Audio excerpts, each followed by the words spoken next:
Hey, just finishing this claim to get Dave back on the road. Nice. I wonder what Dave's doing.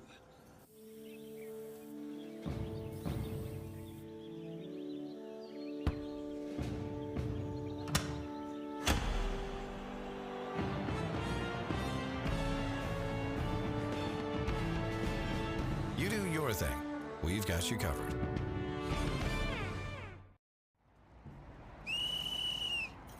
Safety violation, unsafe work conditions.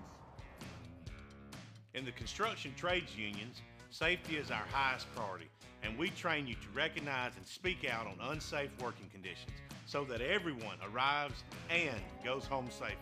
Learn about careers in construction at georgiaconstructioncareers.com.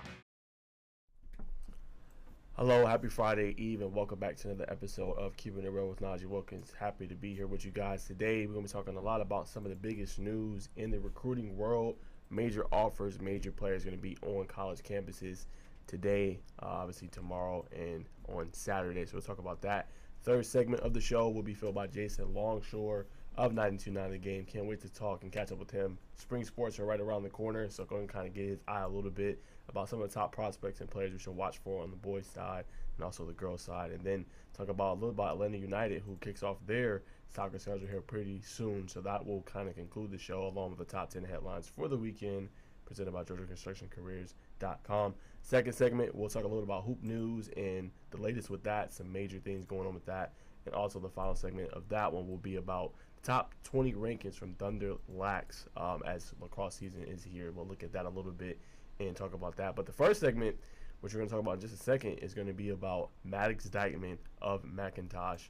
6'8", about 250. I got to say, though, he has added some pounds as well. Definitely told me to put this in here, but he's added about 25 to 30 pounds. He's up to about 265, 270. So once you see the tape and you add the added pounds and the things that stood out by his tape, I think you'll be very, very impressed. And the second part of the tail of the tape will be Mateo of Carrollton, protecting a five-star quarterback, a generational talent. And you're going to see what kind of differentiates him from the rest and why I think he is so special. And I think the offers will start probably rolling in for him pretty soon.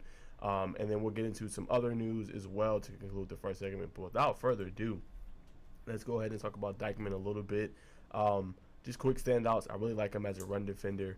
And what he's able to do, can take up on multiple blockers. He's good at containing the edge, and he's good at creating pressure on the quarterback. But let's roll this tape, let you guys see for yourself why I'm so impressed with the 6'8", about 265, 270 edge rusher now.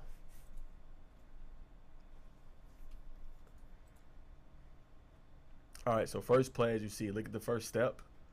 Already beats him off the line. Good hand movement. The play gets slowed down, as you're going to see right here in the instant replay. The right tackle has no chance. Look at his get off right here. Boom. 1-2. Already beat him. Look at him get his hands off. Rip around. Big time sack right there against the quarterback. Probably one of my favorite plays that he has. Right here, he's going to be on the other sideline on the left tackle. Look at him kind of squirt through, knife through. Good job right there. Good tackle for loss. Good job getting through the lineman right here. Back on the other side, they're going to take on multiple. Set the edge right there. Good contain, not letting the running back get to the outside. Great job right there. Here he is right here again. Once again, you see good hands, and then there it is right there. Right place, right time, picking up the fumble, turning into a fumble return for a touchdown. Great job right there from him. Right place, right time. Here, look at him knife through multiple blocks, get through it, and help and run stoppage right there. Textbook. And here it is right here. Boom. Knifing through again, causing disruption, taking on multiple blocks. Doesn't matter. Knifes right through it, gets in the back. And boom, right here, as you can see, good movement yet again. And I like right there, just relentless pursuit. Didn't get there initially, but got the quarterback down. Same thing right here, setting the edge, causing a forced fumble right there. Roll that play for me one more time, Craig. Just good job right here. As you can see him on the edge against the left tackle. And then here you see right here, he's going to split him yet again. I mean, he's great at that. I think one of his standouts of his game. And as you can see right here on the replay. Boom, there it is. Good job right there. Makes the running back fumble. McIntosh takes over. Great job right there for him. And then boom, look at him knife through yet again. Get a nice TFL right there. Good job coming down, making the hit. And then here, against the right tackle. Boom, double team looks like. Looking them set the edge, not allow the lane. Good at closing it down early and often. And then boom, right here. Good hustle right there, finishing off the play for his team. Same thing right here. Look at the knife through right there, causing disruption. Incomplete pass. That's textbook. Look at it right here. 1-2. Left tackle has no chance. Look at him get inside, use his hands. That's what I love about his game. Use his hands and make a disruptive play. Quarterback has to throw it away. He's excellent with his hands. Boom, same thing right here. Look at him take the right tackle, hold him up, get to the edge. Good job. Again, securing the edge for Maddox. Great job right there. Boom, look at the hands again. Boom, right there. Good effort, good pursuit to the football. Here's again on the left tackle. Boom, blows it up. Good hustle. TFL yet again for Maddox. Love that right there for him. All right, here's again matched up against the right tackle. Boom, pushes him out the way. Good job securing the edge, coming up with another big TFL for the Chiefs. Here he is again. Now this one, we slow it down too. Again, doesn't get there initially. You're going to see here on this instant replay, right? The running back has the angle and everything. But look at his pursuit, and that's one thing I like about him too, his effort and his pursuit. That's one thing you're not going to question with this kid. As you can see right here, way behind the play. He can give up on the play right here, but you see he's not. They're going to continue to pursue, and pause right there, Craig. Now, if anything, the running back, if he doesn't make the tackle here, the running back, all he has to do is cut it up, and he has a full lane right there. But you can see the relentless pursuit right here. Boom. Going and tackling him. If the running back goes and courts up, that's potentially a touchdown. So, great play right there from Maddox yet again. And here it is on the edge, securing it, coming up, getting the ball carrier. Yet again, here's going to be the other outside. Look at him kind of come down. Secure the edge yet again. Looked like it was going to be a lane there, but look at him get his body in there. Phenomenal job right there. So my quick standouts for him, I think great hands, a really good ability to get linemen off of him. If I had to do a player comp, I really would say I think he looks a lot like a Trey Hendrickson. Now, Hendrickson is not as big as he is at 6'8 and 265, but if you go look at Hendrickson's game and you try to compare the two, he's using his hands. A lot of times Hendrickson is, and he's mauling opposing linemen off of him. He's using his hands quick, as you can see in that tape right there, getting them off him, and then he's going to the rusher. So that's what this game reminds me of. I think he has great pursuit and hustle to the ball, and that's no knock, man. Trey Hendrickson was second in the NFL in sacks. Just got paid another big contract and extension with the Bengals. So, I mean, that is a good comp in my opinion. Has a nose for the football. Great tackler and disruptor, I think, as well. Always hustling and things like that. So that's my standouts. Just a couple improvements. There's nothing too crazy, but I would say keep repping that first step. I think if you can get that to an elite level, you're going to be a different breed. You already can kind of squirt through small holes and things like that. You already have a good push off, but if you get that to an elite first step, you're going to be unstoppable on the edge. They're going to have to send double teams your way. So that's one of the things that stands out to me. Just as far as if you rep that up this year and you get a really acute, sharp, first step, bro, you're going to be next level. And I think, too, if you can add a little bit of bend to your game. Not everybody can do it. I know it's a little bit harder when you're a taller defender. But a lot of times, man, especially high school, linemen do not like to get low, right? And if you can just add a little bit of just a little bit of a bend down like that and go past them a little bit, that probably is something you can add to your arsenal a little bit for opposing linemen. Because it can be like, this 6'8" guy, he's going to want to go tall and big and use his hands. You add just that little torque, that little bit of bend to your game, that subtle dip. I think, when you come off that edge, I really think that would take your game to the next level too. And as I said, I think the great sign, about 20, 25, 30 pounds he's already added. He's going to be a special player to watch. As you guys all know, they have Maddox Dykeman. We talked about Evan Ward, some exciting news. We're going to talk about him in a little bit later on in the show. But they also have Hollis Davidson as well. So McIntosh can have a pretty good year. They got some dudes, obviously, and some players that can really play at a high level. So shout out to you, Maddox Dykeman. Appreciate you hitting the DM and sending me your film. Really enjoyed breaking that down. Now we got another mauler out of Carrollton for the Trojans, Mateo Wells. Yes, got to see him up close and personal at the MVP camps for Renzi Menzel. And they were teaching them different things at the camp. And I just remember they was teaching them how to rework your hands. So when someone's up against you, and as you're going to see in the film here in just a second, when someone's up against you, a lot of times you have your hands up. And, the defensive lineman is known to kind of throw those hands off, right? Do not allow the offensive line to get your hands on you. But he does a good job in some of these clips you're going to see reworking his hands, right? And I love his footwork. His footwork is, I think, top tier. Because sometimes a lineman, you're going to get beat. But as you can see here, he does a good job of repositioning his hands, his feet, never, you know, having bad footwork where he's just completely beat on the play. Sometimes you see linemen, they'll fall down. He does a good job, even if he might get bull rush from a defensive lineman, reworking his hands, his feet, making sure he's upright and protecting that right guard spot. And you're going to see it on the film. You're going to be very, very impressed. But those are the quick standouts for me. But let's roll this tape. All right, so right here, as you can see, boom, good job right there, setting that part right there. 99 is nowhere near in the play. Same thing right here, good job setting it. Some of the clips are click, but look at that job right there. Like, good job just moving his feet, not allowing anything. And look at the mole, the defensive lineman right here. Boom, look at this. He's nowhere near the quarterback. Unfortunately, he goes, you know, down on that play. But as you can see, there's no movement on that right guard spot. None. Look at him right there. Set it open for Kamari Farmer to get a big gain. This is against Langston Hughes. As you can see, it is daytime in the big ESPN game. So going up against D1 type talent. So look at him at the right guard right here. Good job right there with his hands. Look, nowhere near him. And I did an instant replay. Like, look at his feet. Textbook. Boom. Look at the position. Look, he tries to get him off. You see the defender. I'm going to have you roll that back, Craig, because this is one of my favorite plays for Mateo. Look at this play one more time. Now, look at the defender and look at him do what I just alluded to. Try to knock his hands off. Look at him position his hands where the defender can't get anywhere. He's going to try right there? No. I'm right there. Reposition my hands. You're getting nowhere near my quarterback. That is excellent. That's textbook right there. Same thing right here. He tries to do that move. Nowhere to be found. Nowhere near his quarterback. And as I said, protecting a very good player. And look at this right here. Finishing the play. Absolute stud. Boom. Look at these right here. Locks in with them. And look at him come over. Look at him completely finish this block right here. Snasty work right there, man. Come on now. And the same thing right here. Boom. I had to, you know, slow that one down. Look at him right here. Boom. Right in the middle. Look at what they do to 45. Boom. I mean, completely mauls him out of the play. I mean, that is textbook right there.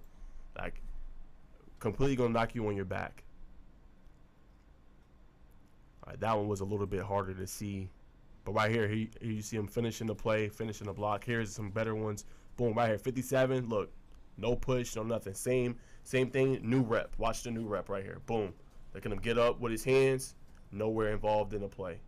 Boom, here he is. Here comes a rush, a bull rush, as you can see. Doesn't matter. He's nowhere near Juju on this play.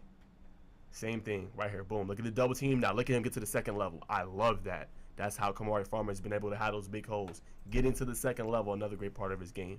Same thing right here. Securing that right guard spot yet again with a bull rush. Does not matter.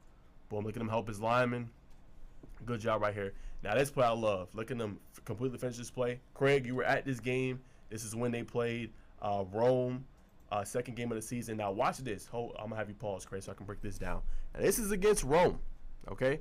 Now this play you're going to see right here. You're probably wondering who this is. This is a D1 talent type of player. This is Justin Terrell, who's going to NC State. Look at this rep against them. As you can see in the background, y'all. Look in the background. That's Craig right there. So as you can see, they were at this game on TV. So this is creme de la creme. This is on Peachtree Sports Network. Look at what he does. 298 on this play. Here we go. Boom. 1-2. Look at him get his hands. He's nowhere near Juju. Look at that. Completely stifles him right there. Nowhere near him. I mean, just great repping up. Same thing right here. Second rep against them. Nowhere near his quarterback. Good job just negating him out of the play. Same thing. That's how Kamari Farmer got that big lane right there.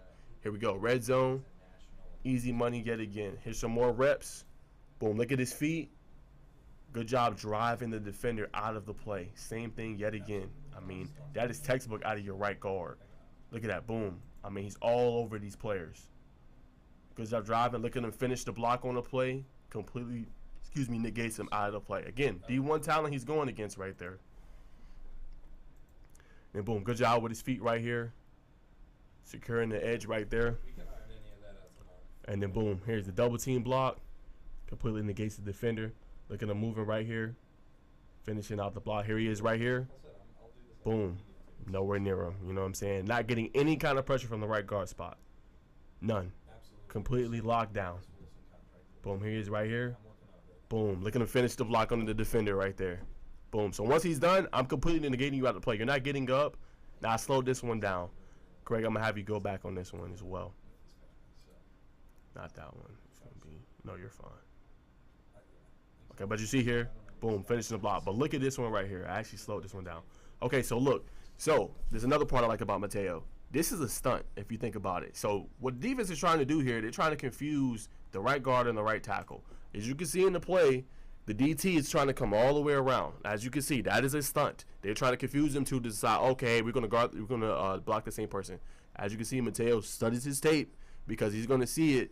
Look at who he picks up and look at the right tackle take the DT out the game. And as you see, the edge is gonna come up. Watch this right here. So against the edge, here he is right here. Boom. Look at him take him on. Look at him try to do a spin move right here to get to him.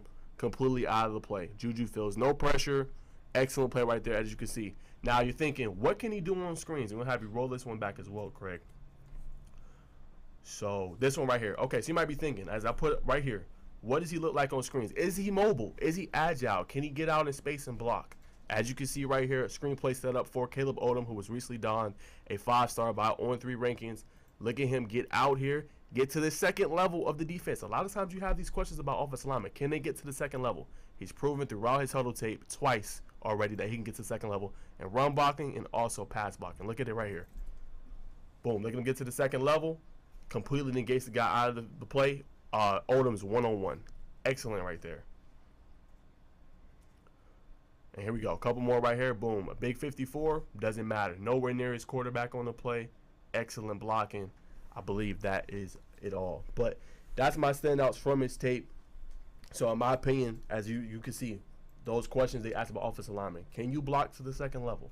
As you can see, he can do that. Do you have good footwork? As you can see, Mateo Wells has excellent footwork. Great at finishing blocks all the way through. As a couple you can see on there, he's completely negating the opposing defender out of the play. And then the two, you'd be like, okay, well, what's his level of competition? Well, he goes to Carrollton, so you know they're going to play a top schedule. They opened the season with Langston Hughes, got to see clips from that one. They played against Rome, who, you know, obviously is a really good program here in Georgia. Up against Justin Terrell, up against D1 talent. He's still playing at an elite level. Those would be the biggest questions. Didn't matter for him. Adept at handling a bull rush. A lot of times you see guys, they try to get up in him, bull rush him, move him out the way. He's not getting moved at all. You know, he's not getting moved at all. That is great. Also good at redirecting his hands after the defender tries to chop him. As you see a couple of those times, the defender is trying to chop his hands off. He's good at repositioning his hands, as you guys can see me. So defender tries to chop, reposition your hands up, as you can see in the tape, and it completely negates them out of the play. And then two, he's protecting the second best quarterback in the country. Nobody else is getting to him. Juju is a 5-star player. Everybody synonymously calls him, you know, a generational talent. Nobody is near Juju on that play from the right guard spot. And then you see in the screen game, great again downfield blocking, getting to the second level with ease, no problem at all. And then I just think, you know, he's one of those guys, and when you need a really good elite player, you need him to be a little nasty, right, in the trenches. He completely shows that. Love his ability to get second level. I think he will only get better. Some knock of people will say maybe, oh, it's his size. The guy can do it, man. As you can see at the tape, just roll the tape. Look what he's doing to D1 type players, and you'll get your answer, college coaches. But I think he does everything well. Should be having more offers roll in. Obviously, we'll continue to monitor it. I think he's class of 2026. But excellent, excellent offensive lineman for the Carrollton Trojans. Along with, they also have Zakai Helton as well, who I think he's still committed to Alabama currently. I haven't seen anything new on that. But definitely have a really good offensive line for Carrollton. And as you can see, that's why I said I think they should be the favorite in 6A. They got a starting 5 already, as we talked about, with Juju, Kamari Farmer, Ryan Mosley, Zealous Hicks, and Peyton Zachary. You add that with really good offensive line with Zakai Helton and obviously Mateo Wells. You see why I made that point. All right, so that is it for the Tell of the Tapes. Players, if you want me to analyze your tape, just hit me on the DM on X at Najeh Woke or on Instagram, Najeh Woke TV. So that's all I got for that. We're going to react to some big recruiting news, and then we're going to go and thank our sponsors on the other side. So Craig did a good job reacting to it yesterday. I'm just going to be very brief on it, but shout out to Jordan Van Bride for what he was able to do and going on to the next level, heading to Grambling State. I mean, that's awesome, man. So super happy and stoked for you, what he was able to do with the Walton Raiders this year. I think he changed the game for them. I felt like they had a really great player on each level of their defense. Ashton Woods at linebacker, who's going to North Carolina. Wendell Gregory going to South Carolina, and then they had Ben Bryant, just somebody you can match up against some of the best players, I thought, whoever they face in the country, and he proved that. And excited to see what he's going to be able to do at Grambling State. Third leading receiver on the team, and also for him, he led the team in interceptions. So doesn't get much better than that. I think he made a great decision coming to Walton and got to play for a state championship. Doesn't get much better than that. So congrats to him as well. We do have a graphic for the next big recruiting news. Cole Funderburk officially announced his decision to commit to Wake Forest. As you can see right here on his Instagram, officially announcing his commitment to Wake Forest. I think it is interesting. I'm not going to say too much about the recruitment and my thoughts on it just yet, but I'm just going to say Wake Forest did a good job of obviously getting this guy. He took a visit to them, I believe, January 20th. Just keep an eye out because, as he said, he had announced his top 5 early in January, but he went to see the other schools as well. So all I'm saying is don't be surprised. More schools are going to reach out. The kid's next level, 16 sacks in 2023, 6th in the state, had over 35 tackles for a loss, 25 hurries. The kid's next level. So just keep an eye out on him. It's going to be a lot of colleges that are going to want this kid, so it'll be interesting to see. But Wake Forest has done pretty good, as you can see with Jeremy Hegelinski. He is committed for a long time, never decommitted, stayed locked in with Wake Forest. But Cole Funderburk, shout out to you, man. Congrats on your commitment to Wake Forest. That is major news for him as well. So that's the graphic. Wanted to react to that. One of the best players for North Gwinnett Bulldogs, and we're going to get to see them in the Corky Kell here pretty soon. And they're going to be a fun team to watch, man. I'm not going to lie. They're going to be a fun team to watch. All right, the next big news is out of Blessed Trinity. Shout out to G.J. Jacobs, who I think is going to be a household name here pretty soon. Obviously has a dad that played that was well-renowned and known. But he received the Freshman Little Peach Award from the Touchdown Club of Atlanta. So it's an award that's given annually to the state's most outstanding freshman football player. He was also included in the Tom Lemmings report of top underclassmen in the state. So I think that's big as well. We got to see him, earlier in the year when they played against Marist. And, he was, he's wrecking the game. He was getting pressures and things like that. So that was a name that a lot of people are, okay, this is a name you need to watch, kid you need to watch. So that is outstanding for him to receive that award from Touchdown Club of Atlanta. He's going to be one to watch for Blessed Trinity. And they got a lot of pieces coming back next year. Not a lot of people are talking about Blessed Trinity, but you go back and look, they're getting the quarterback back. They're going to have Bryce Lewis back, who's committed to Arizona, who's getting a lot of offers now, kind of starting to create buzz for himself on the recruiting trail. Zion McKenzie. They're going to have a lot of good pieces back, and he's going to be one of them as well. So watch out for them. And then the last one before we conclude this segment, announced today at 12 p.m. was Montrez Walker, via his X account. So he's going to drop his top schools February 11th. And the reason I point this out is because he was committed to Michigan for a long time, decommitted, reopened up his commitment. So it's going to be interesting to see in the next 10 days what schools are going to be top on his list, what schools he likes. A lot of people have been at him. I know Penn State is one that has been hot on his tracks. Be interesting to see what team is going to be hot on him and what team is going to be able to kind of garner his recruitment. So he reopened it back up. I think it's going to be interesting to see what teams he puts out on February 11th. And I think, as I said, Buford has one of the top linebacking duos probably in the state and even in the country. You got Montrez, and then you got Jaden Parlati, who's going to Georgia. So, I mean, it's going to be interesting to see how they look next season. Another year under their belt. We're going to be back to 6A. We know they want to contend for a title. Came up a little bit short the last 2 years. But those two right there, they're a dynamic force, man. It's going to be fun to watch and see what they're able to do. But that's all for the first segment. We're going to thank our sponsors, Alpha Insurance, and also Georgia Construction Careers. And we'll be back on the other side. What you doing? Hey, just finishing this claim to get Dave back on the road. Nice. I wonder what Dave's doing.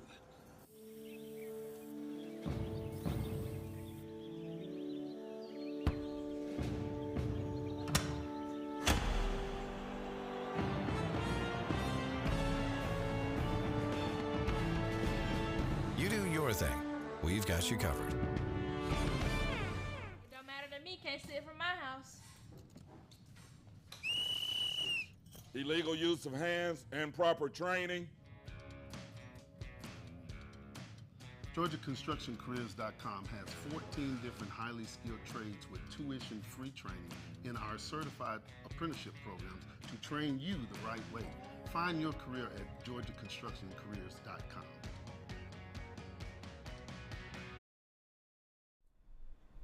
All right, guys, so welcome back to the second segment of the show. We should have Jason Longshore on at 2:40 promptly to talk about some soccer and everything with Atlanta United. But let's go to the second segment, a little bit about hoops. Just want to highlight some basketball players as well that's been outstanding recently. One is Eric Chatfield. He was just welcomed to the Anthony Edwards 5 family, and he's leading. I'm going to tell you why that's big in a second, but he's the leading scorer for Pace Academy as a junior, which is an outstanding thing under head coach Sharman White. He's averaging 15.4 points and also leads the team on the defensive end and is very disruptive with 3.2 steals per game. So he's having a great year. I remember seeing him for the first time last year when they played McDonough, and I was really impressed with how him and Kyle Green could space the floor and how they could kind of play off each other, right? Chatfield could play like a, kind of a combo off two guard, go get his shot, and also make for others as well. But he's having an outstanding year. And the reason why it's so big that he's going to the Anthony Edwards 5 family is because what that means, right? And basically, you're able to go on these circuits, right? During the spring, during the summer. Like, this is when you create the buzz for yourself, I believe. High school's great, don't get me wrong, especially here in Georgia. But a lot of time it may be hard for players to create that buzz during the high school season. So when you go into these marquee events, like, you guys got to think about it, right? How many D1 players are you going to play on a nightly basis in high school? It's not going to be very many, right? You're going to probably play a couple throughout the season. So these circuits, like these Nike EYBLs, these big tournaments with 85, Team Huncho, like, you're playing against really superb talent. And one, you're getting better. And then two, you're working on your game. You're working on your game, and then you're able to see what does the higher end talent look like. What do I need to do to get to that level? And I think that's what it means for Chatfield. He's already one of the better players in the state, starting to get more offers. But this is big for him because he gets to put his talent on a bigger stage, and he's able to, continue to kind of fine-tune different parts of his game that he wants to get better at. And he's already playing for a primetime coach in Coach Sharman White, but this is only going to add. So I think it's going to be big for him. And as I said, some of these tournaments go, Tennessee, some of them are California, Texas. Like, this is going to be great for him in Florida. So I think it's going to be great for him moving forward for his game and also for his future. So shout out to him for that. And then I wanted to highlight some other players. North Oconee Justin Wise, who had a memorable dunk the other night. Couldn't find the clip, but I did see it across social media, across the X account. And why I bring it up is because it's one of the top freshmen in the state. So far, North Oconee is 21-3. I believe we just dropped our rankings, and I think they were pretty high up in the ranks. They are 21-3 with a 12-1 region record right now. So I think that goes to show you how good they are. So you can go to North Oconee basketball Twitter and go check out that clip. But was it a windmill dunk? No. Was it a tomahawk? No. Was it a reverse slam? No. But it's still cool to kind of see a freshman be able to get that high and dunk the basketball at his young of an age, and he's going to continue to grow and develop into his body. So that is the reason why I brought it up. I thought that was a pretty cool highlight for him and what he's been able to do with the program so far just as a freshman. That is very, very exciting, and they're going to get good playoff experience this upcoming year as the region tournament is right around the corner. I believe only 3 regular season games for most teams left in the basketball market, so that is going to be fun to see as well. And they got to give some love to Caleb Wilson from Holly Innocence. He just surpassed 1,000 points as a junior after having a 29-point, 11-rebound performance. There's a reason why he's a 5-star. There's a reason why he's one of the top players in the country. And he continues to show that passing 1,000 points as a junior is incredible. He is their offense. I got to see him up close earlier this year. And I don't know what it is, man, but he just reminds me of KD. Like, just what he's able to do, his movements, his body type, his body build, how he's able to get to his spots on the floor with ease. Not the biggest guy, a little bit skinny, a little bit lanky, but doesn't matter. You can't speed him up. You can't slow him down. He can get to anywhere on the floor and hit at an efficient clip. He can get to the rack.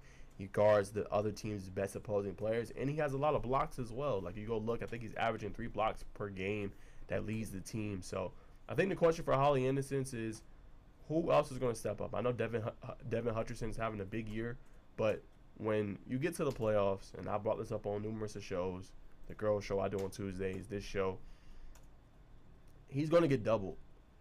And you see that a lot when we seen Baldwin early this year, right? Janae Walker, Cassidy Neal.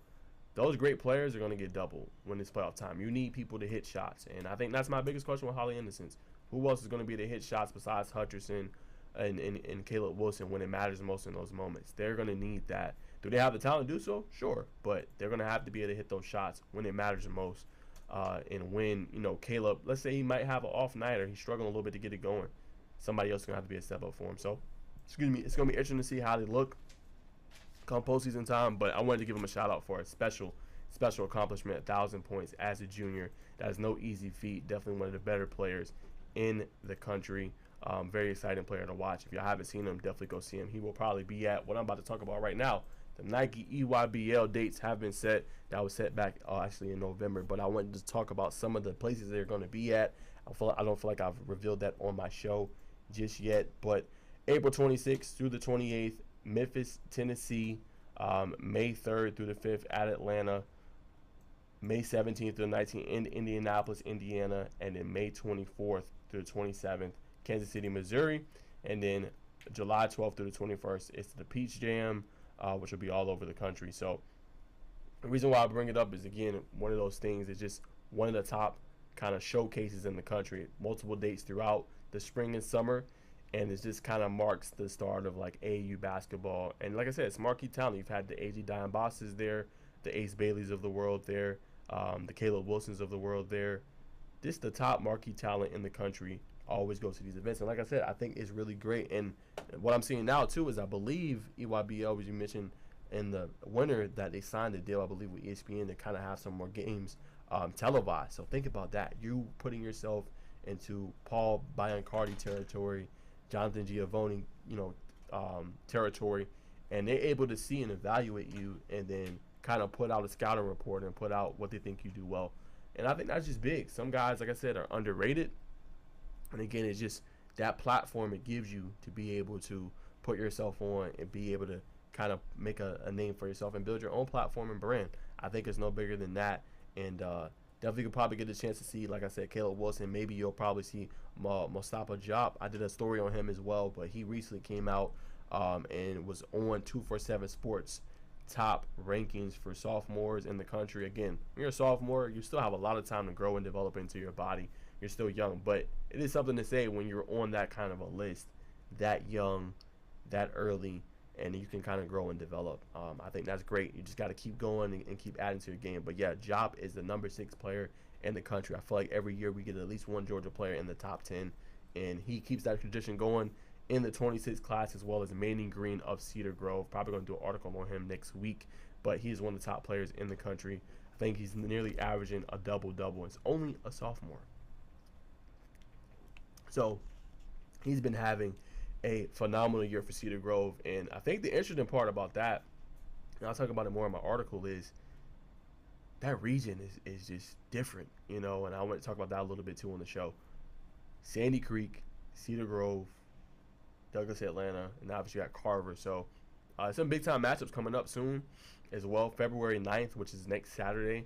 I believe that could be for the Region 1 seed come tourney time. Cedar Grove and then Sandy Creek are going to face off.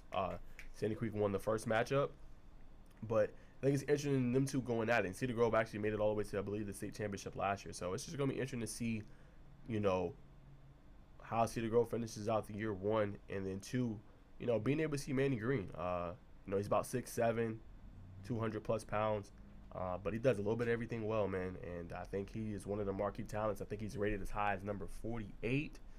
I think in the country. If he's not 48, I think he's definitely top 60 in the country. I know that for sure. He's a top 60 player in the country. So 2 so far in Georgia. The other 2 are in Overtime Elite, which is another pretty cool league here in Georgia or here across the country. You got 3 teams in Atlanta, and I think it's 8 teams overall, looking to expand here pretty soon too. But I think that was pretty cool, him making that very, very elite list as well from the Cedar Grove Saints. But that is the Nike EYBL. Those are the dates that are set.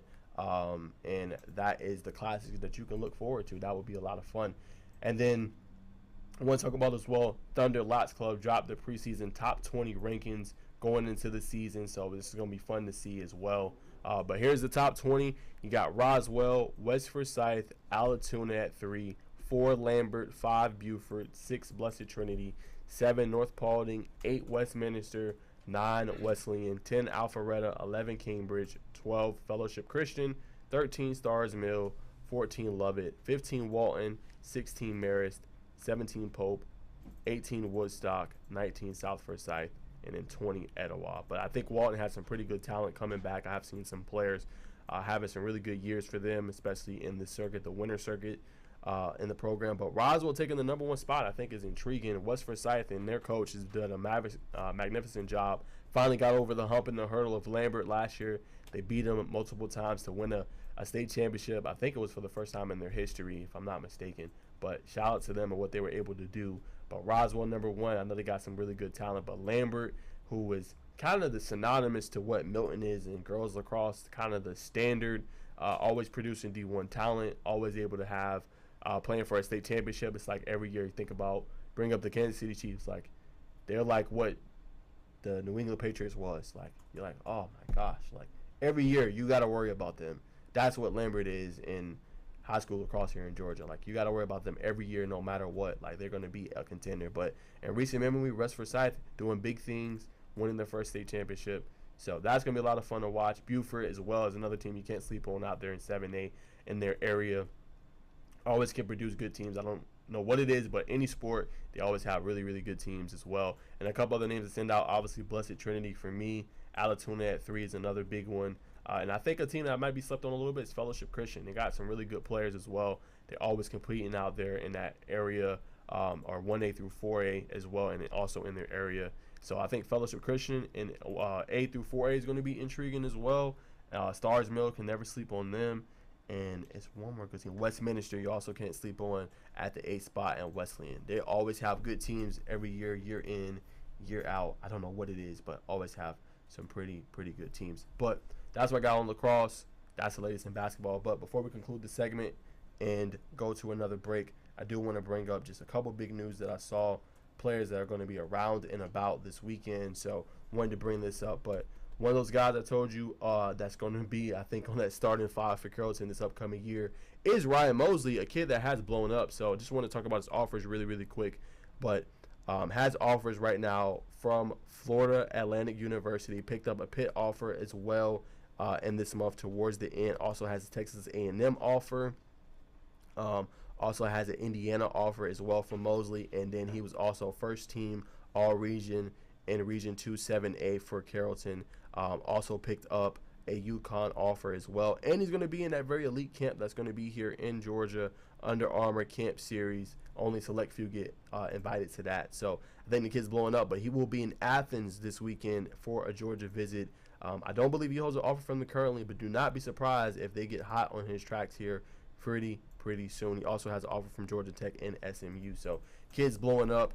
He's been doing big things, but he's going to be at Georgia. Tyler Atkinson actually recently just visited last night for their basketball game. He was there with Coach Kirby Smart on a visit as well, just hanging out with the coach. So, as you know, they are high on some of these kids. Be interesting to see what happens with Mosley if he eventually gets an offer from Georgia. But I think, and we talked about it on the show last week with Jeremy, this was a kid that we were like talking about, like we think could blow up, could potentially become a national name. 6'3", 198. I think he's going to get bigger.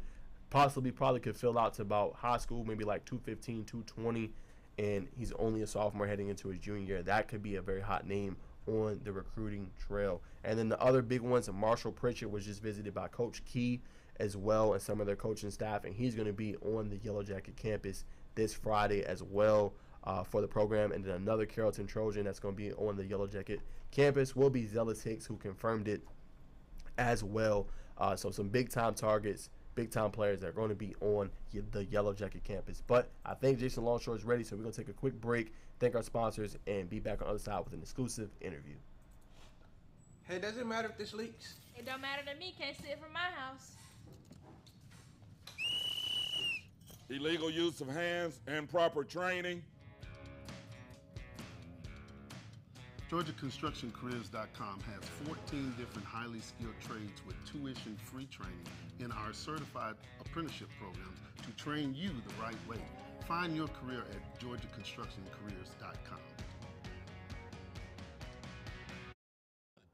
Hey, just finishing this claim to get Dave back on the road.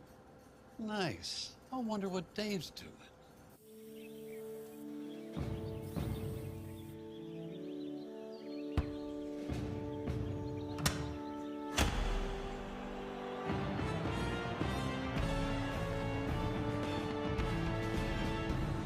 Sure thing. We've got you covered. All right, guys, welcome back. Excited to be on this other side with Jason Longshore of 92.9 The Game. Atlanta United also does some commentating for NFHS Network as well. So haven't seen him in a while, but wanted to bring him on and kind of preview the soccer season as it has already started. Me and Craig are, I believe, on my show, I talked about Lions already playing on Tuesday. So going to go ahead and catch up with him and talk some soccer. Hey, Jason, what's going on? What's going on? Thanks for having me on. Yes, sir. Appreciate you coming on, man. I know you're a busy guy, but I definitely had to get the soccer guru to come on, man, and kind of share his thoughts on first Atlanta United and obviously high school soccer. Yeah, Atlanta United's got one preseason game under their belt, and you mentioned the high schools are playing a week of preseason games this week before the regular season starts next week with a whole bunch of really interesting kind of cross-conference, cross-classification games next week. No doubt, no doubt. And before we go to high school, I do want to ask you about a little bit about Atlanta United and kind of discuss it a little bit. But just what were your thoughts, if you can kind of recap last year, what was your biggest takeaways? You give me 2 or 3 big takeaways from last year. What stood out to you about Atlanta United? I really liked how the team finished. I think you saw a year that had really 3 different rosters in a way, and you had to make some changes to move guys out of the roster in the summer to add the talent that you added, and the way they finished was great. So the way that they go into this year is excellent. So love that. Would have loved to have seen that group have a little more time. They ran into the team that ends up winning MLS Cup in Columbus in the playoffs and took them to 3 games, but couldn't get past the 3rd game in Columbus. I like the emergence of the young players as well, and Caleb Wiley especially, the left back, homegrown talent from here in Atlanta, came to the Atlanta United Academy. Really like this group and what Wiley especially will turn into. Definitely. Wiley was going to be a fun one to watch. What were your thoughts on, I might be mispronouncing his name, but Gorgios Giamakis? I think he led you guys in scoring, if I got that correct. But what were your thoughts on him and his season last year? We've got a lot of names with this Atlanta United team that pronunciation has been a very important part of my prep. Yorgos Yakimakis from Greece, great first season here in Atlanta. And I think something he talked about late last year, he had some injury issues during the year. And Yorgos, had played basically a year and a half straight because MLS being on the calendar year as opposed to what a lot of leagues run, which is start in the fall, end in the late spring. He played a year and a half consistently, and it took a toll on his body. I think the break did him really well. I want to see how he meshes with this group now that he's going to have a full preseason with them, with Saba Lobjanidze, the winger from the Republic of Georgia, Xande Silva, the winger from Portugal. Thiago Almada has been away with the Argentine U23 national team. He'll come back in, and that's an attacking quartet that is excellent. No doubt, and that's going to be fun to watch for them, especially, with scoring goals, and we know how big that is and creating chances and opportunities on the pitch, obviously for the offensive side of the ball. What are your thoughts, though, on last year, just kind of struggling on the road? They were a really good home team last year, Atlanta United was, but just not getting that same kind of production on the road. What do you kind of attest that to? What do you think that was? I think ultimately it comes down to the defensive issues that the team had, and that was home and away, and just they gave up too many goals, and they gave up some bad goals, and goals that you just can't give up at this level to be a top team. And I like what has been done in the offseason to hopefully correct that. Some of it is down to individual mistakes. Some of it is, look, this is going to be a team that is going to take chances on the offensive side, and that's fine. You're going to score a lot of goals. But you can't concede as many as they did. So players who come here and are playing on the back line, they've got to be ready to deal with being left alone at times, being isolated at times. They're going to have to win their 1v1 duels, and they're going to have to not compound issues by either trying to make things happen too much on the ball and giving the ball away in a bad spot, or not locking things down defensively when the ball turns over. And this is a team that'll have the ball a lot. So you can't have those mental lapses of a lack of focus when the ball turns over and you have to defend. Have to close down quickly. Can't give up opportunities in the numbers that they did last year. Got you. And you brought up a good point I wanted to talk about and kind of get your thoughts on what you just said. You said you feel like they did a really good job trying to shore that up in the offseason and players they added and things like that. So just talk a little bit about what were some of the moves this offseason for Atlanta United. How do you feel like, what if you had to give a grade, what grade would you give them, and just being able to kind of shore up, as you said, give up conceding so many goals. What did that kind of look like? I think on paper it's an A because of the talent that you bring in, but also the fact that you did your business early. So these guys have been able, with the exception of Bartosz Slisz, the Polish central midfielder who's coming in, he's still waiting on his work visa. I haven't heard an update on if he's going to be able to play on Saturday against Memphis 901. He missed the game in Birmingham against Birmingham Legion. But Stian Gregersen, the center back from Norway, his work visa's in. He's fully training with the team. He's got a preseason game under his belt. And you've got competition at goalkeeper. Josh Cohen comes in from being a star in the Israeli league and getting some Champions League games in Europe. He's never played in MLS. He played in the league below MLS before going to Israel. He's going to come here and compete to try to be the number one goalkeeper. Brad Gazan is the number one goalkeeper. He's been here from year one. He's going to have to hold on to that job now. And competition is what you want. You want players to have to battle to win time. And you've got that now really across pretty much every position in this team. You haven't always had that. You have it now. Another player on the defensive side, Derek Williams, he's going to be competing for time. He's started in this league over 25 times each season he's been in the league. He doesn't want to be the third center back. He wants to be one of the top two. So he's going to be pushing Luis Abram. He's going to be pushing Stian Gregersen.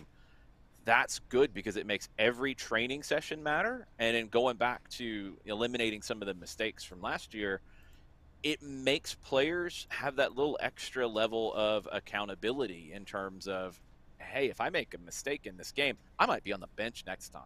So I like that you have that competition throughout the roster, and I like that you got your business done early and this team can mesh in preseason.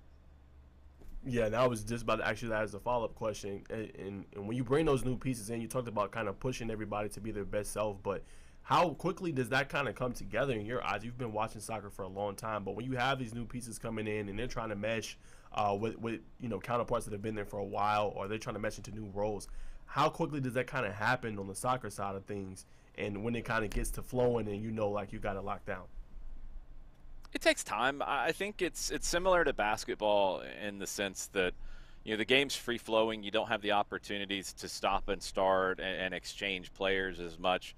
So you've got to have chemistry. You've got to have guys who know what the players around them are going to do without thinking about it. And that doesn't happen on paper. That doesn't happen overnight. That happens with time on the training pitch. It happens in game action. So Atlanta United getting 5 preseason games this spring and having the majority of the group available for all of them is so important to building that chemistry. But the other good thing, too, to keep in mind is think back to last year. Saba came into the team. Shande came into the team. Tristan Muyamba in the midfield came into the team. All coming from European leagues in the summer where you don't have as much time to build up that chemistry. And they found it really quickly, and they got settled really quickly. You have to give the club and I think the coaching staff, led by Gonzalo Pineda, a ton of credit in creating the culture that it's easy for guys to come in and fit in, be themselves, not have to sacrifice who they are, but fit into the family culture that Atlanta United wants to create. That's hard. It's hard for teams to maintain that. It's hard for teams to create that. I think the continuity that Atlanta United's had with Gonzalo in place since the middle of 2021, his coaching staff being intact, some senior players like Brad Gazan, who I mentioned, being here throughout that whole process, that makes it easier to have the culture that you want in the locker room, on the training pitch, and in these matches. Definitely does. And then if you had to say just, a couple players you're excited to see, I know you mentioned Caleb Wiley, Derek Williams, some of these really good players for Atlanta United, but who are you most excited to see this upcoming season with some of the new kind of crop kind of coming in? I want to see Saba Lobjanidze with a full season under his belt. I think he is perhaps one of the most talented players Atlanta United's ever had. just skill on another planet with what he can do with the ball at his feet. And he makes it look like it's effortless. It's not, but he's just so good with his control of the ball. I want to see him continue to grow. And the player behind him on the right side, Brooks Lennon, who had a career year last year with double-digit assists, 4 goals, playing from right back. At times last year, he had to play as a right winger before Saba got here. He's a better right back with more consistent time there. And I think his defending is very underrated. He should be in the national team. He should be an MLS All-Star. He should have been in the MLS Best 11 last year. He needs more respect from around the country and what he does. I want to see him continue to earn that this year. Definitely. And then last thing on Atlanta United, what do you think they need to do? You obviously talked about not conceding as many goals, not having as many lapses on defense, but what do you think they need to do to be an absolute contender this year and for MLS Cup for this team this year in order to get back to the mountaintop, what we've seen in years past? I think it's 2 things we've talked about. I think eliminating the soft goals, eliminating the mistake goals, which you had maybe double digits of those last year, and you start to take those away, especially on the road, and then you start to look at how results can change. This team was 4 points out of being in the top 4, which means they would have had home field advantage in that first round best of 3. We know how big home field advantage is in MLS. We know how big it is for Atlanta United. So eliminating the mistake goals and picking up more points on the road. Don't have to win every game on the road. That's very difficult to do. This league, out of major leagues around the world, and I think out of our professional sports leagues in the U.S., I think home field advantage has the biggest impact in Major League Soccer. And it's hard to quantify at times. I mean, the travel is a lot. You know, when you're talking about guys running 6 to 8 miles in a match and, you know, beforehand having to fly across the country to do that, yeah, it takes something out of your body, and it's tough to go out on the road and get these results. But you just need, from what you did last year, you need 2 more wins. You need to take a couple of draws, turn them into wins, a couple of losses, turn them into draws or wins. And this is a very different team in 2023. So if you do that in 2024, which against the Eastern Conference, it's going to be loaded. Columbus has got pretty much everybody back. That's your defending champion. We've heard all the talk about Miami and all of the big names that they're bringing in. Their preseason has not gone well so far.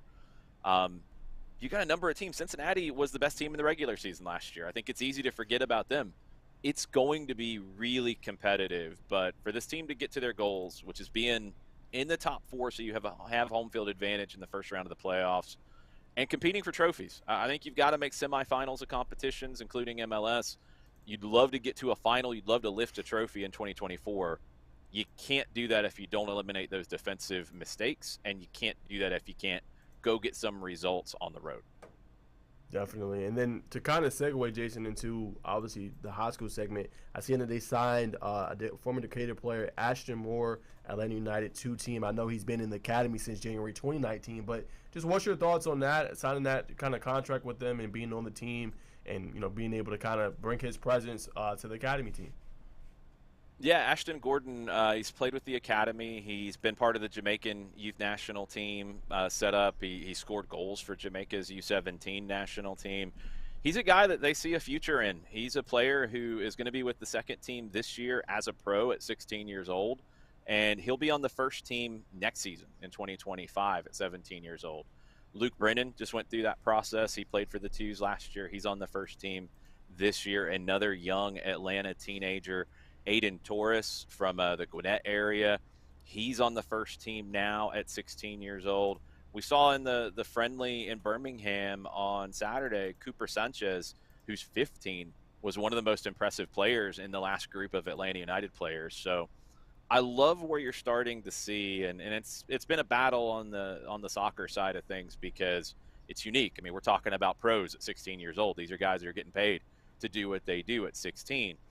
But with the Atlanta United Academy, you've got players who do really well, but maybe aren't ready for that pro deal at that age. Maybe what suits them is what we saw last year with Remy Okunlola, who had come through the Atlanta Academy, wasn't going to get the opportunity to sign a pro deal yet, went to Clemson, had a great first season there, but he did play for Atlanta United too in the summertime after being the state high school player of the year for Brookwood.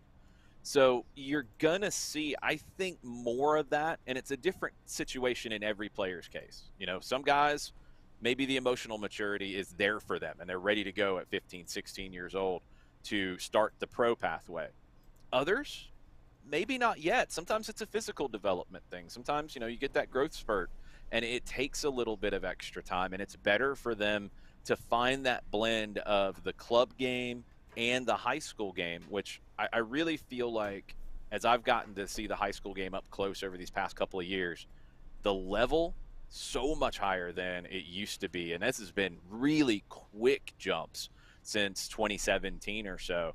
And the other thing is something you can't replicate in the youth club game. You know, we're talking with Atlanta United about going on the road and getting results, being hard to beat, those kinds of things that you got to do when you play away from home.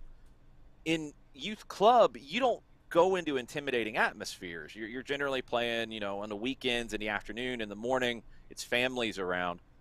You go play in some of these high school environments. You go up to Dalton. You go to Southeast Whitfield. You go to Walton. You go to some of these schools where soccer's a big deal. Johnson and Gainesville, that's an intimidating place to go in and try to get a result. So for guys who maybe aren't quite ready for that pro game, the high school game is going to teach them lessons, and I think it's a really valuable part of the development. Not for every player, but for a lot of players, it's huge. Definitely is. Appreciate you pointing that out as well, just kind of talking about the differences between the two and how high school is some, you know, they might not say, oh, it's not useful. As you just pointed out, it is very useful to careers and can help you push you out for sure. And then speaking of this year, just what teams do you see? You talked about some of the environments, the Johnson, Gainesville of the world, the Southeast Whitfields. In your eyes, what teams do you think are going to be pretty good this year and dominant, and you can see them at the top contending for titles? Yeah, the ones that I've got down on my notes, Johnson is absolutely one. They've won back-to-back state titles in 4A. They were the #1 team, according to polls, nationally last year. They're loaded, and this is just such a good, talented program led by Frank Zamora. I don't see any drop-off for them. On the girls' side, the team that I think is like that is Chamblee.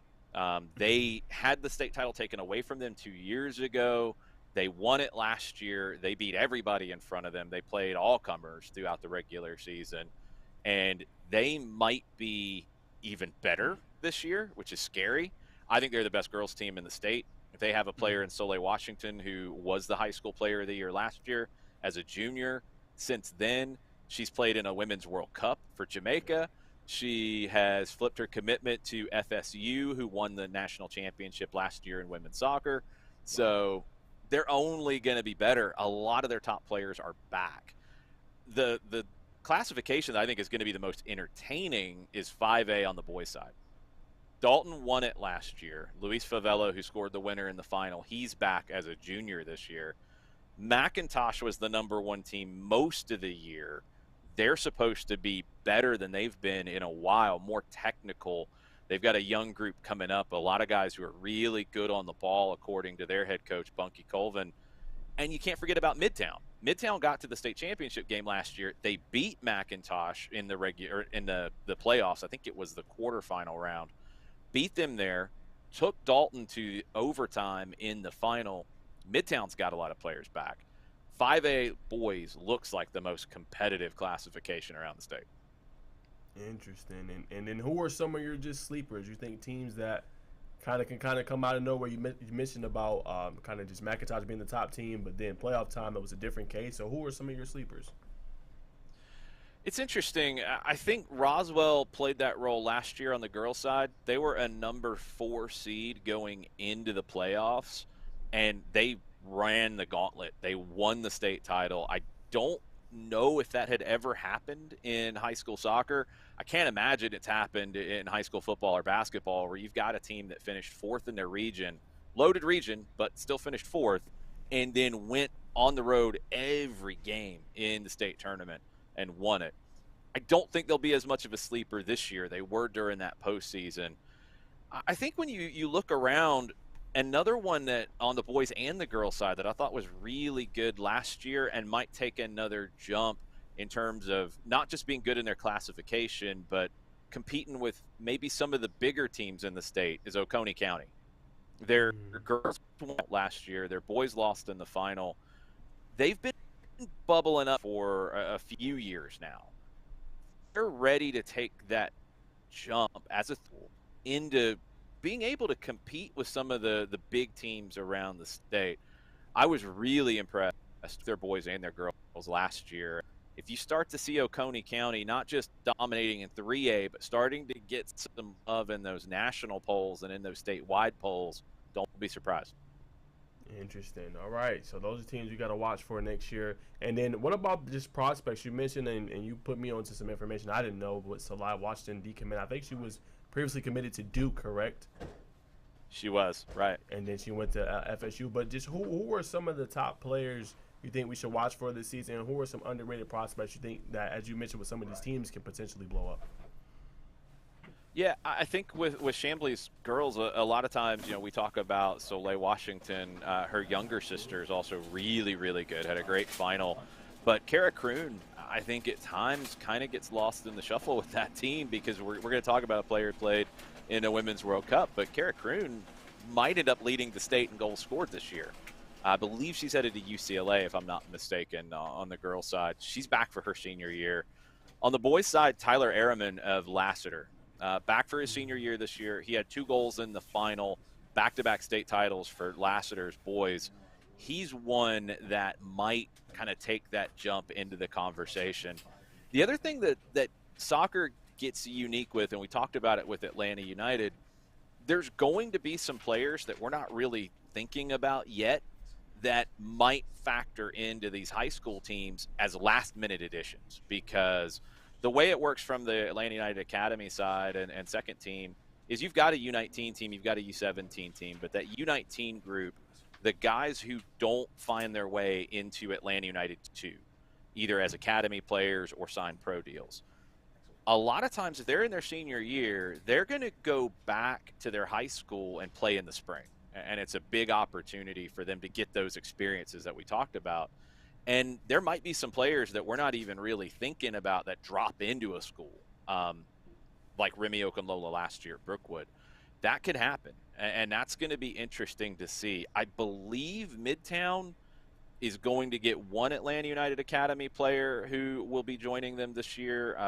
Seamus Streelman, I think he's on their roster. Really talented, really fast as a fullback or wingback. Might play as a winger in high school. He's one to keep an eye on that there isn't a ton of hype on yet, but there probably will be by the end of the season. Got you. Well, 2 more, Jason. I'll let you go. One, just any games on the schedule as it's come out that just kind of stand out to you. I think tonight I know Pace is playing against Chambly, and you mentioned how high you are on Chambly, and they have another chance to contend and compete and obviously win another title. But any games stand out on the boys and girls side on the schedule that you kind of got penciled in? I want to see this matchup. Yeah, I mean, one in the preseason, I think it was last night, Marist and Lassiter. That's an interesting one, and I'm going to have to check in with my sources on how that one went.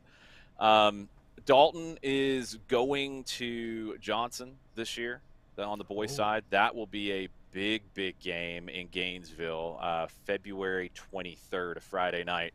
It's part of a series that Hall County and Whitfield County are pulling together, where you're going to have those schools back-to-back play one another. I can't remember all the matchups in it this year. I think next year it's supposed to be up in the Dalton area. That's going to be a fun one to watch develop. Parkview and Brookwood always, and I think this year got a little bit of extra spice on the boys' side because Danny Kleinett, the head coach at Parkview, has announced this is his last season as a coach. He was previously at Brookwood, so I think that game's going to have a lot of emotion to it later in the year. Looking forward to that one. The Dalton area rivalries, you cannot sleep on those. Pick whichever one you want to go to. If it's Dalton, if it's Southeast Whitfield, if it's Northwest Whitfield. Dalton Academy, Cahulla Creek as well. Those 2 smaller schools have really stepped up. Christian Heritage is another one. You got some good smaller schools there too that can give the big boys a battle. But any of those matchups, when you get an opportunity to go up and check those out, highly, highly recommended. Definitely. And last question from last year. It was such an exciting year for soccer. Who were some of the, or just give me 2, a boy and a girl, just who was the top players you seen that were just eye-popping, just kind of stood out to you? And you was like, man, I'll never forget their play on the pitch last year on the girl side and the boy side. I mean, I kind of think back to the championship games that I got to call for NFHS, and Chambly. I mean, the year that they had, you can't get away from Soleil Washington, and the year that she had, she just made it at times in that final against Greenbrier just look effortless. She was so talented and so explosive with her quickness. You think you might have her close down, and 2 steps, she's gone, and it's just amazing to see. And on the boys' side, the Dalton Midtown game was one of the best games that I called at any level last year. MLS Next Pro, college, whatever. Wow. And big reason why was the goal that ended up winning it, Luis Favela, the sophomore, to step up like that in overtime of a final and have the goal that he did. Just an amazing moment. And to see a sophomore do that, then you start to think about, okay, he's only going to be a junior this year. What does the future look like for a guy like Luis Favela? One that I'm looking forward to seeing when we get a chance to see Dalton this season. Definitely. Well, Jason, I know you're a busy guy. I appreciate you really coming on and just kind of spreading the insight and letting us know more about Atlanta United and kind of the high school rounds with soccer. Basically here now. We're super excited. Can't wait for how it shapes out this season. And love what you do and love you always coming on the show and being able to tell us a little bit more about soccer. Anytime. We're trying to cross all the streams and get people up to speed on everything happening. I mean, the Atlanta United stuff, you know where to find me on 92.9 The Game, and I'm on social media at Longshore. Tons of content all throughout the preseason leading into the season. And then on Soccer Down Here, it's at Soccer Down Here, wherever you're on your social media platforms. We're going to have Tuesday night games and Friday night games, radio calls of some of the bigger high school games around the state. As much as we can get further away from Atlanta, we're going to try to as the year goes on. But that starts next week with Peachtree Ridge and Parkview on Tuesday, and then Roswell and River Ridge on Friday. And you can get everything you need to get there. Follow Soccer Down Here wherever you are on social media and soccerdownhere.net. Certainly is. And guys, go give them a follow, Longshore and soccer.net as well, and go check out all the great content. One of the best ones in the industry in the soccer realm, Jason Longshore. Thanks so much for coming on the show. Thanks for having me. Anytime. Yes, sir. All right, guys, so there he goes. Appreciate him coming on, just talking a little bit about soccer with the sport ramping up as we've seen preseason games tonight, games tomorrow. We'll be excited. I'm going to try to follow the sport more. It's one of my passions. I do really like following soccer and being able to watch it. Definitely it's tough following multiple sports, but I'm making my priority this year to watch a little bit more soccer, especially on the high school side, and watch experts like him kind of break down the sport and give us intel. But all right, let's wrap up the show with the final segment presented by GeorgiaConstructionCareers.com. Top 10 headlines for the weekend. Let's do it. Let's start it up right now. Number 1, did a story on it earlier this week, but wanted to give him a shout out on the show. Dominic Easton of Toombs County officially is the all-time leading scorer for their program. He passed Chuck Hill, who had 1,250 points. He is now at 1,267 points and counting, all-time career points leader in their history. Exciting feats. Also having a great year. Has continued to improve each year. I talked about his efficiency this year, shooting at, I believe, at 58% from the field.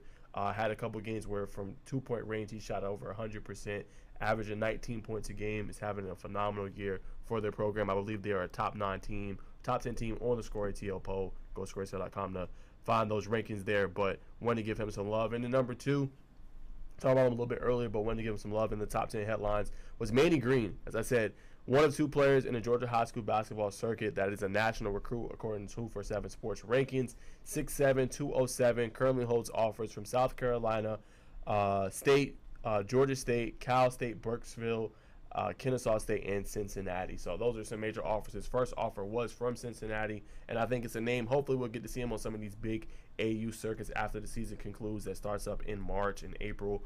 But one of those top players in the country. Hopefully, I definitely think you'll see him getting more offers, more D1 offers, and could be kind of that case like Tyler Jordan, right? Was a kid that had a really good year as a sophomore, really started to blow up in the circuit in the summer, really impressed a lot of people, got into some more national eyes. And as you can see, he is a top national recruit in the country for his class in the 2025 class. So I think that could be the same story here for Manny Green. Of course, he's a national recruit. But I think you see those type of offers that Tyler is enjoying right now. I think you're going to see the same for Manny Green here pretty soon. Having a great year for the Saints, 23 points, 14 boards, and 3 blocks per a game, essentially. So having a really, really great year. And as I said, they play in one of the best regions in the state. Defending state champion Sandy Creek. They're going to play them here pretty soon, and also a very good Douglas team as well. All right, number 3, we do have a graphic for it. Officially, Nico Maggio officially committed to Wake Forest, one of those big run stoppers for the Buford program. Obviously, he made, I believe, the second team all-region in that region this past year. But as you can see on his Twitter, he officially announced his commitment yesterday.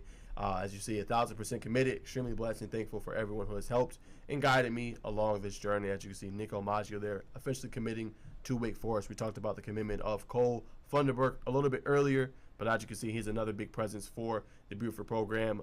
I think a big class for them in 25, which is how many defensive returning starters they're going to have coming back. Of course, they won't have KJ Bolden, but you got Nico Maggio. You're going to have Jaden Parlati. You're going to have Montrez Walker. You're going to have Bryce Perry Wright, another player that's coming back who will be a junior next year. So that is what we got there. And then we got another graphic we're going to show. Official release. I really do want to get your eyes on this, Craig. I mean, you talk about a tough schedule. Houston County has a very tough schedule. I mean, the teams that they're playing, guys, is off the charts. We're going to talk about it right here, right now. But they start the first game of the year playing against Alpharetta, as you can see in the Corky Kell Dave Hunter Classic. Definitely go check out that article on the schedule release. But as you can see right here, they play them first game of the year. That's going to be a very entertaining game. But look at the rest of the schedule. They're going to play Perry. Perry's always a good game. They gave us fireworks last year. They won a state championship this past year. That's going to be a very intriguing match between those two. Won it all. Then you got Coffee also on this schedule. They also won a state title last year, beating Creekside, coming off one of their best seasons in their school history. They're also on the schedule. And then you go look at some of that region schedule. They got to play Thomas County Central, another state championship winning team. Had a really good year this past year with Justin Rogers as their coach. And then to conclude, as we've seen it, had it on TV, gave us one of the better finishes, I think, that we had on TV last year. They're playing Lee County on the road. So I think it's a heck of a schedule. There's nothing easy about it, in my opinion. Warner Robins is another one that stands out on this schedule as well. That is going to be their homecoming night, but definitely not an easy schedule. They will be put to the test throughout the year, but look who they got as their quarterback. As he said in the message, let's get money and tag this coach, Coach Edwards. But not an easy schedule, to say the least. Playing 3 defending state champions on this schedule. I mean, that is not easy to do. So I did want to react to that. That is big time for them. It'll be interesting to see how they come out next season. All right, number 5, I want to give some love to Carson Sloan of Pierce County. Officially committed yesterday to Samford University. He had a multi-touchdown game in there, was all over the field for Pierce County, for the Bears. Just big-time tackles, big-time touchdowns. Did everything he could do to will them to victory, in addition with Caden McGatha as well. But wanted to give him a shout-out and congrats being able to go play football on the next level. That is no easy feat at all. So shout-out to him. And then number 6, we'll pull up here in a second, Evan Ward, which is kind of ironic to see. Like, we did a television tape on him and analysis on Underrated and Overlooked earlier this week on Tuesday at noon, and he has officially got another offer already after picking up East Carolina last week. He officially picked up a Cincinnati offer. As you can see here, I'm blessed and highly favored to receive an offer from the University of Cincinnati. We got to break down his tape the other day on YouTube on Underrated and Overlooked, and as you can see with this post right here, he's officially offered by Cincinnati. So I think that's pretty cool to see as well. That is big time for him. So special shout out. And then I want to give a shout out to at number 7 to the Peachtree Ridge Lions in basketball. Lions have won 7 consecutive games, currently 16-6 with an 8-1 region record. Only 3 games left, as I said, in the regular season. They have a pivotal game coming up tomorrow against Norcross. This is going to ultimately decide kind of who comes on top in the region. They do have a 2-game region lead for the region tournament 1 seed right now. Norcross is 7-3, Berkmark 7-3. They are at 8-1. So with the win, Peachtree Ridge will get the region tournament 1 seed. With the win, Norcross pulls them closer and has kind of an outsider shot at potentially getting the 1 seed in the region. So this is going to be a big time game tomorrow night between those two teams. Connor Teasley has been one of the best players so far this year and a leading scorer for the Lions all season long. So that's going to be a big time game. You have nothing to do. Definitely should check out that game between those two rivals tomorrow night. All right, number 8, Luke Nickel. As I've said, and you can go back and look at some of our tapes that we had earlier in the season, and he was one of the reasons why I was so high on Milton last year. I didn't predict him to win. I thought it would be Walton's year, but I told people, I was like, don't sleep on Milton. And he was one of the reasons why I got to see an early preseason game when they played against Gainesville. And that's when I kind of knew, okay, hey, this kid is taking a big step forward from his sophomore year. And what's so cool now is he's starting to get national attention, right? So 4-star on Rivals, 247 Sports labeled him basically as a standout player in the tournament this past week, the national tournament in the Battle of Miami. Plays for the Cam Newton 707 team, and he led them to victory in a very stellar showing, coming off a big-time performance, pass for 3,914 yards and 39-plus touchdowns for him. But Cam Newton did a video on him and said how high he is on him and thinks that the Kings have one of the best QB prospects in a long time. He made our score top 10 list as well. There's a reason, this kid is different. So I think you getting that praise from 247, Rivals having you as a 4-star, Cam Newton coming out on social media and saying how high he thinks of you, a former Heisman Trophy winning quarterback, a former MVP quarterback of the Carolina Panthers. All that goes in your favor, and I think that's what's so cool. As I mentioned with basketball, putting yourself on a national stage, Luke has been doing that, and it's very, very fun to see him being able to do that. He's becoming a national name in addition to C.J. Wiley.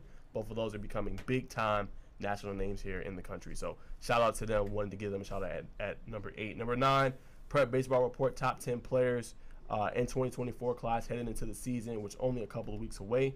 Shortstop Arnold Abernathy Jr. of North Cobb. Outfielder Michael Mullinax of North Cobb Christian. Shortstop Rustin Rigdon from Metter.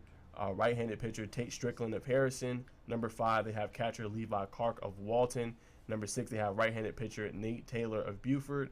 Then at 7, they have right-handed pitcher Jackson Barbie of Brookwood. At number 8, shortstop Bryce Clavin, who's committed to Georgia from Kell. And then at number 9, right-handed pitcher Dane Moeller of Walton as well. So as you can see, 2 Walton players are on this list. They're going to have a really good baseball team this year. And number 10, shortstop Conrad Kaysen of Greater Atlanta Christian. So that's their top 10 players to watch in this upcoming baseball season. And then number 10 to conclude the show, Bear McWhorter has officially partnered with law firm of John T. Moresco, PC, and lands his first NIL deal on the high school level. I think that's massive for him, one of the top linemen, not only here in Georgia, but in the country. Currently committed to Arkansas. Really was one of the reasons why they had such a big season. If you go look, they have the Ellis brothers as well, and then the McWhorter brothers. 2 play skill position groups, and then the other ones are on the offensive line. I mean, that's how they're able to run the ball so well and do so much offensively. So I thought that was big. And like I said, you can ask Craig, you may know his brother, Brody, who was on the show yesterday, had in a dunk, and he talked to the head coach. So I thought that was big news, landing his first NIL deal. But that's all I got for today, guys. Appreciate you tuning in to Keeping It Real with Najeh Wilkins. I will see you guys next week. Stay tuned for Craig's show tomorrow. Drive for the GSA State title. Going to have a good interview. Craig, you're definitely going to have to ask Coach Godfrey about his son. His son is blowing up in recruiting, over 8+ offers, I think, in the month of January. So Craig's going to have on Coach Godfrey tomorrow for North Gwinnett. As I said, if you want to have one of the best guys getting the best coaches on the platform, tune in every Monday, Wednesday, and Friday at noon. Craig does an outstanding job of that. And go rewatch his interview with Coach Gates, now up on YouTube. Full interview talking with the Cats head coach about their upcoming season and previewing the offseason in the spring. That's all I got. Happy Friday Eve, and we'll see you guys soon. Peace.